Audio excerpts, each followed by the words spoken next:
महाभारत के 5 ऐसे योद्धा जो छल से मारे गए थे। आखिर इन योद्धाओं को छल से मारने की आवश्यकता क्यों पड़ी? हमारे धर्म ग्रंथों में महाभारत के युद्ध को धर्म और अधर्म का एक महान युद्ध बताया गया है। इस युद्ध में करोड़ों योद्धाओं ने अपने प्राणों की आहुति दी थी।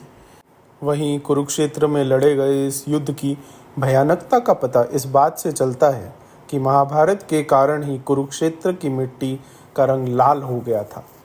इस युद्ध में भाग लेने वाले कई ऐसे महारथी, अधिरथी और रथी थे जिन्हें मार पाना आसान नहीं था, परंतु फिर भी वो मारे गए।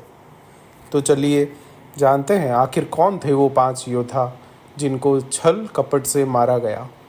उन योद्धाओं में सबसे पहला नाम आता है भीष्म पितामह का। महाभारत के युद्ध में भाग लेने वाले सबसे पराक्रमी, शक्तिशाली और बुजुर्ग योद्धा थे। ऐसा कहा जाता है कि 18 दिन तक चले इस युद्ध में भीष्म 10 दिनों तक पांडवों की विजय में एक बाधक बने रहे। महाभारत का युद्ध भीष्म को पराजित किए बिना पांडवों के लिए जीतना लगभग असंभव होता जा रहा था। ऐसी स्थिति में भगवान श्री कृष्ण की सलाह पर अर्जुन ने शिखंडनी को ढाल बनाकर युद्ध के 10वें दिन भीष्म को अपने बाणों से छल्ली कर दिया। शिखंडनी राजा ध्रुपद की पुत्री थी और धृष्टद्युम्न की बहन थी, जिसके युद्ध में भीष्म के सामने आने से भीष्म ने अस्त्रों का त्याग कर दिया था। उसके बाद भीष्म ने बाणों की शैया पर लेटे लेटे महाभारत का युद्ध समाप्त होने के बाद अपने प्राणों को त्याग दिया था। छल से मारे जाने वाले योद्धाओं में अगला नाम आता है गुरु द्रोणाचार्य का। कौरवों और पांडवों के कुल गुरु द्रोणाचार्य को महाभारत युद्ध में हरा पाना लगभग असंभव था। ऐसा माना गया है कि गुरु द्रोणाचार्य को केवल उनका शोक ही मार सकता था, यानी कि उनका पुत्र प्रेम। पितामह भीष्म के बाणों की सैया पर लेटने के बाद गुरु द्रोणाचार्य को कौरवों की ओर से प्रधान सेनापति बना दिया गया। सेनापति बनने के बाद गुरु द्रोणाचार्य पांडवों की जीत में सबसे बड़े बाधक बनते जा रहे थे। ऐसे में पांडवों को एक बार फिर भगवान श्री कृष्ण की सलाह लेकर छल का सहारा लेना पड़ा। एक तरफ भगवान श्री कृष्ण ने भीमसेन से कहा कि वो अश्वत्थामा नामक हाथी को मार गिराए और जोर जोर से चिल्लाए कि मैंने अश्वत्थामा को मार दिया है। द्रोणाचार्य के पुत्र का नाम भी अश्वत्थामा था। ऐसे स्थिति में वो भ्रमित हो गए और उसके बाद भगवान श्री कृष्ण ने द्रोणाचार्य को कहा कि ये युधिष्ठिर से पूछ सकते हैं कि अश्वत्थामा मारा गया या नहीं। द्रोणाचार्य जानते थे कि केवल युधिष्ठिर ही सत्यवादी है, बाकी कोई नहीं। इसीलिए उन्होंने पूछा, क्या युधिष्ठिर अश्वत्थामा मारा गया? तो ऐसे में युधिष्ठिर ने कहा, हाँ गुरुदेव, अश्वत्थामा मारा गया। और आखिर में युधिष्ठिर ने बोला कि वो हाथी था, परंतु वो इतनी कम ध्वनि में बोला गया कि गुरु द्रोण को सुनाई ही नहीं दिया। और तभी गुरु द्रोण ने अपने अस्त्र त्याग दिए और उसके बाद धृष्टद्युम्न ने तलवार की सहायता से द्रोणाचार्य के सर को धड़ से अलग कर दिया। इस तरह महान द्रोणाचार्य का भी छल पूर्वक वध कर दिया गया। अगले छल पूर्वक मारे जाने वाले योद्धा थे जयद्रथ। हाँ, उनको भी छल से मारा गया था। अर्जुन के पुत्र अभिमन्यु को मारने वालों में दुर्योधन के बहनोई जयद्रथ का नाम भी शामिल है। जयद्रथ को अपने पुत्र का हत्यारा मानकर अर्जुन ने प्रतिज्ञा ली थी कि अगले दिन सूर्य अस्त होने से पहले जयद्रथ को अगर वो नहीं मार पाया तो आत्मदाह कर लेगा। शाम होने वाली थी और अर्जुन के लिए जयद्रथ को मार पाना लगभग असंभव दिख रहा था, क्योंकि सभी कौरव पक्षों ने जयद्रथ को छुपा रखा था।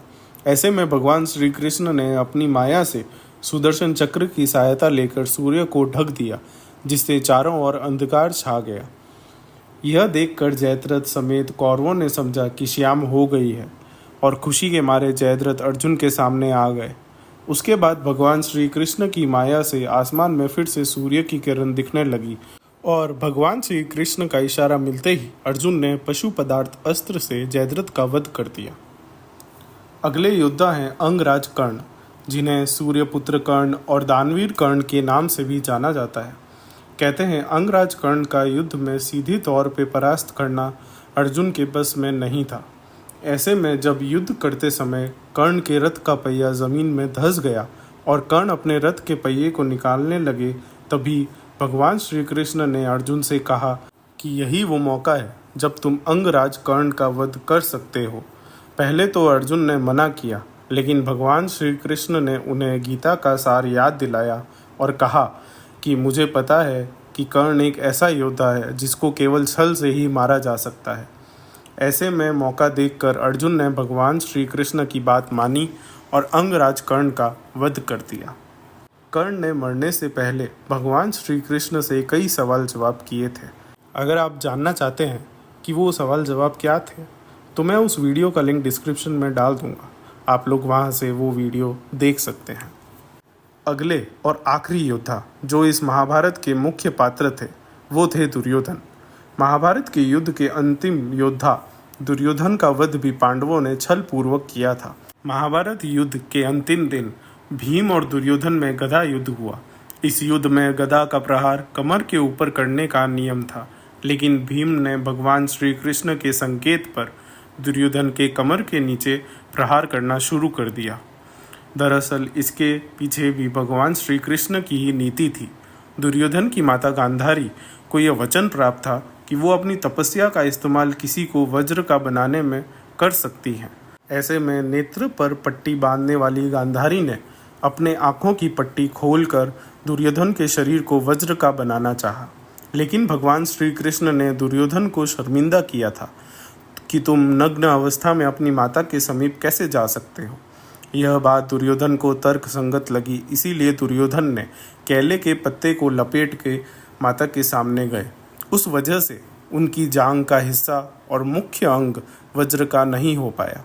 इसीलिए भगवान श्री कृष्ण ने युद्ध के दौरान संकेत दिया और संकेत मिलते ही भीम ने उसकी जांघ को तोड़ दिया, जिस वजह से दुर्योधन गंभीर रूप से घायल हो गया और इस तरह छल पूर्वक दुर्योधन का भी वध कर दिया गया। तो यही थे वो 5 महावीर योद्धा जिन्हें छल द्वारा महाभारत के युद्ध में मारा गया था। आपको ये जानकारी कैसी लगी कमेंट बॉक्स में ज़रूर बताएं। वीडियो अगर अच्छी लगी हो तो लाइक कीजिए, चैनल को सब्सक्राइब कीजिए और देखते रहिए ज्ञानी हिंदू।